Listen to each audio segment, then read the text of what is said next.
इसलिए नहीं है कि इंडिया एक ग्रोइंग कंट्री है, वही आपकी बात इकोनॉमिकली स्ट्रांग है और वो बेसिकली बिजनेस कर रहे हैं अमेरिका के साथ, और अमेरिका के साथ नहीं, रशिया के साथ भी, ओवरऑल पूरी दुनिया में वो बिजनेस कर रहे हैं। तो वो डिक्टेशंस नहीं लेते इस तरह से जैसे बाकी कंट्रीज लेते हैं। लाइक डिक्टेशन वही लेता है जो थोड़ा सा जिसका दूसरे बंदे का कुछ असर रखता है। तो इंडिया इस तरह का असर किसी का नहीं रखता।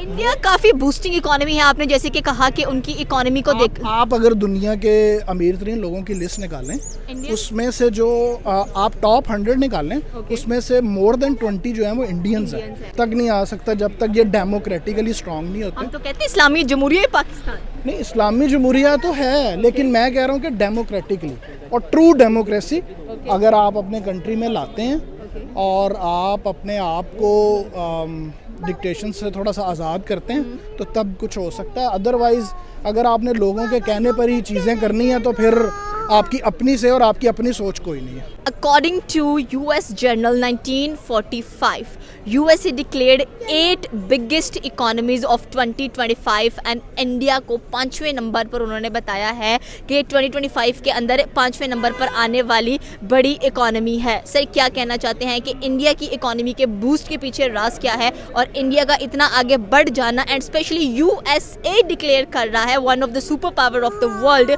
उसका इंडिया के साथ क्या लिंकेज नज़र आ रहा है एंड पाकिस्तान के साथ USA के कनेक्शंस कैसे नज़र आ रहे हैं? इकोनॉमी जो बेसिकली इंडिया की है ना, वो तो शुरू से ही अच्छी है। बात ये है कि अगर आप पिछले 10 साल का भी रिकॉर्ड देखेंगे ना, तो आप देखेंगे कि इंडिया जो है वो one of the growing countries में है। उनके पास जो हर्डल है ना, वो उनकी बेसिकली पॉपुलेशन है। अगर पॉपुलेशन उनकी कंट्रोल में हो तो वो ऑलरेडी एक ग्रोइंग कंट्री है।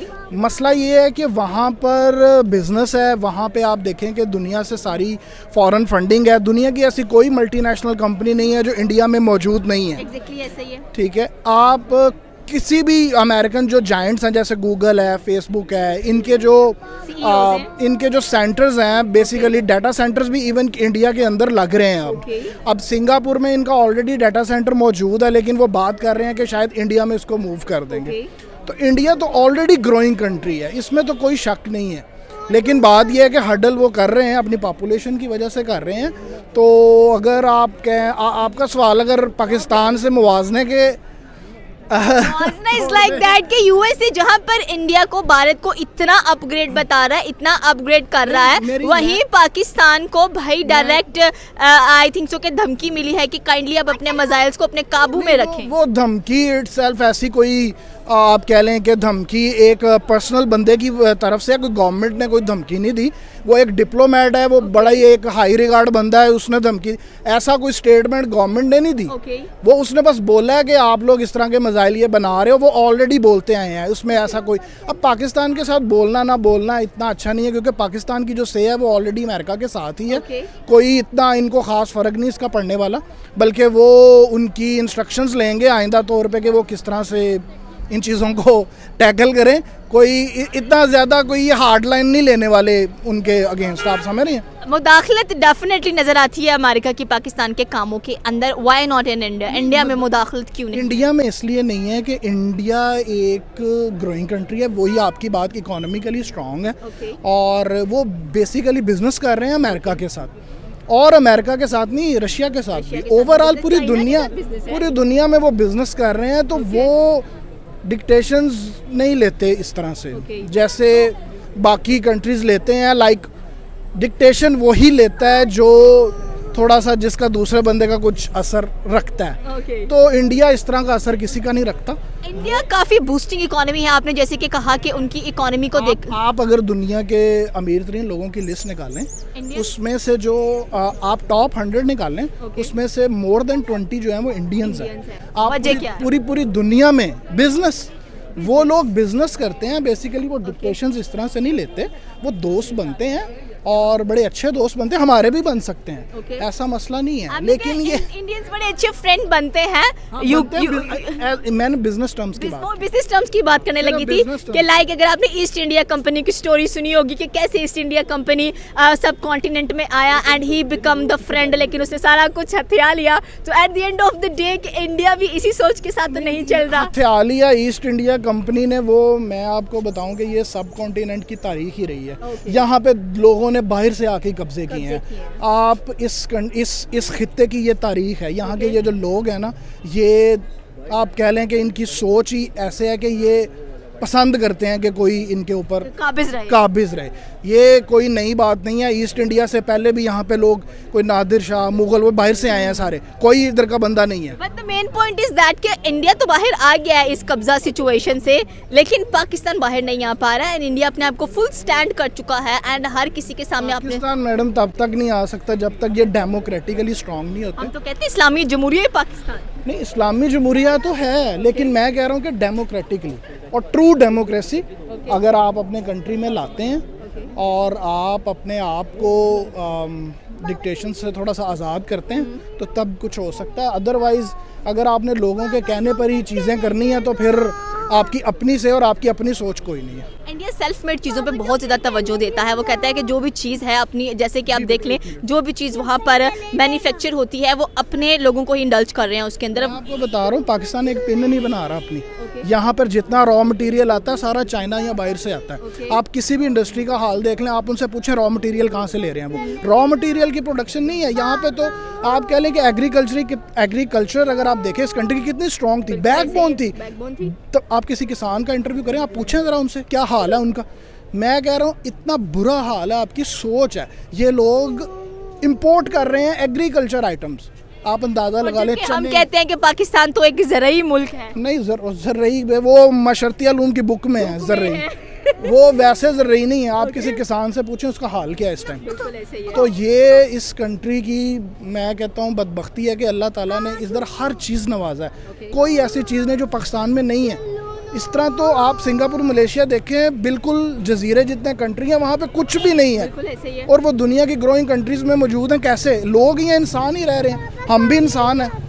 यहाँ पे अल्लाह की नेमतों के बावजूद हम लोग बर्बाद हो। एक्चुअली मैं यही सवाल करने वाली थी कि इंडिया ने जब मालदीव्स को बायकॉट किया था, उनकी सारी सेलिब्रिटीज़ ने कंट्रीब्यूशन किया था उसके अंदर, एंड इंडिया ने अपने ही मुल्क में ऐसी आइलैंड्स कह लें कि इंट्रोड्यूस करवाई थी जहाँ पर ये उसको प्रमोट कर रहे हैं। मतलब इंडिया हर सेक्टर में आ गया। इंडिया स्पोर्ट्स में, टूरिज़्म में, उनकी अगर आप इंडस्ट्री देखें तो मैं तो कभी भी एज आ पाकिस्तानी, हमें बचपन से एक वो हार्ट में था कि यार उनके खिलाफ एक दुश्मन, लेकिन ऐसा नहीं है मेरे लिए, मेरे दिल में तो नहीं है। जो अच्छा काम करता है, जो ग्रोइंग कंट्री, हमें एक्सेप्ट करना चाहिए कि वो ग्रो कर रहे हैं।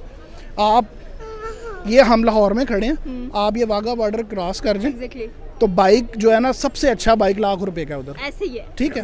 आप उधर से इधर आए, बाइक 4.5 लाख रुपए का। यहाँ पे बाइक की हालत देखें, ये जो 4.5 लाख का दे रहे हैं, खटारा बाइकें दे रहे हैं। और आप उनकी बाइक्स देखें, उनकी इंडस्ट्री कहाँ जा रही है। हम उनसे कैसे कंपैरिजन कर सकते हैं। आप ज़रा चीज़ों को एक दफ़ा मीज़ान में तोल लें तो सही।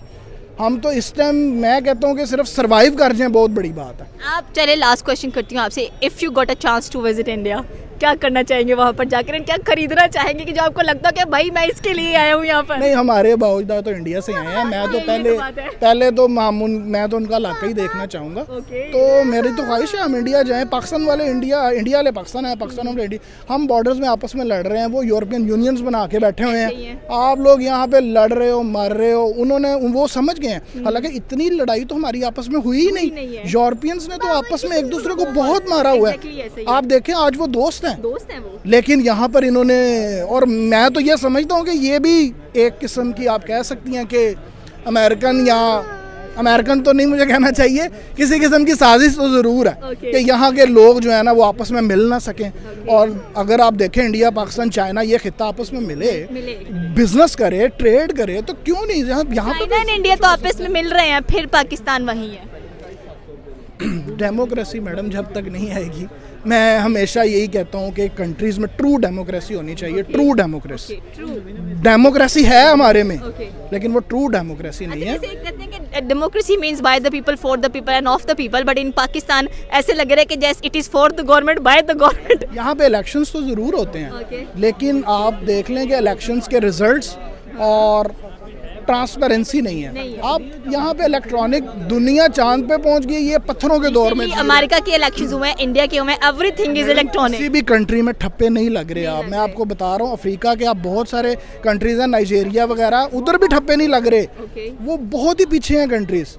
तो ये लोग अभी ठप्पों पे चल रहे हैं। तो आप इलेक्टोरल सिस्टम्स का जब तक ठीक नहीं करते तो ना डेमोक्रेसी आनी है और ना हालात ठीक होने हैं। बिल्कुल, ये थी पाकिस्तानी अवाम की राय कि इंडिया डेफिनेटली अगर देखा जाए तो पांचवी क्या 2024 के अंदर चौथी बड़ी इकोनॉमी बनने जा रहा है, लेकिन पाकिस्तान का वहीं पर स्टाम्प लगा हुआ है। पाकिस्तान कभी आगे नहीं बढ़ सकता जब तक यहाँ पर ट्रू डेमोक्रेसी या डेमोक्रेटिक सिस्टम दिखाई नहीं देगा। ये थी पाकिस्तानी अवाम की राय। आपकी क्या राय है नीचे आके कमेंट सेक्शन में बता सकते हैं। हमारे चैनल को सब्सक्राइब करना बिल्कुल मत भूलिएगा। तो मिलता है अगली वीडियो में। अल्लाह हाफ़िज़।